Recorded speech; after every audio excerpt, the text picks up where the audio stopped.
If you're seeing Adobe Lightroom error code 501 on desktop, don't worry. This usually means Lightroom failed to communicate with Adobe servers. In other words, it's a network or server request issue, and in many cases, the fix is simple. In this video, I'll walk you through the fastest solutions in the correct order so you can get Lightroom working again as quickly as possible. If this guide helps, be sure to hit like and subscribe for more quick software fixes. First, turn off any VPN or proxy you're using. This is the most common cause of error code 501 because VPNs can block or interrupt Adobe's connection. So if you have a VPN enabled, disconnect it completely. If you're using a proxy, disable that as well. Then reopen Lightroom and check whether the error is gone. Next, check your internet connection. Even if other apps seem to work, Lightroom may still be having trouble reaching Adobe services. A great way to test this is to switch networks. If you're on Wi-Fi, try a mobile hotspot.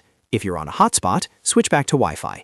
This helps confirm whether the issue is tied to your current connection. If the error is still there, sign out of Lightroom and then sign back in.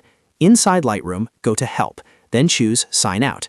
After that, restart the app completely and log back in with your Adobe account. This refreshes your session and often clears account-related connection problems.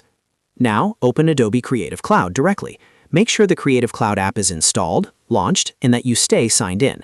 Lightroom depends on Adobe services, so keeping Creative Cloud open and authenticated can help restore the connection and prevent the error from coming back. If you followed all 4 steps and Lightroom still shows error 501, restart your computer and try again. In many cases, the issue is temporary and will clear once the VPN is disabled, the internet connection is refreshed, and Adobe services are properly signed in. That's it. You've now fixed Lightroom error code 501 using the most effective steps in order. If this tutorial saved you time, please like the video and subscribe for more easy Adobe fixes and software walkthroughs.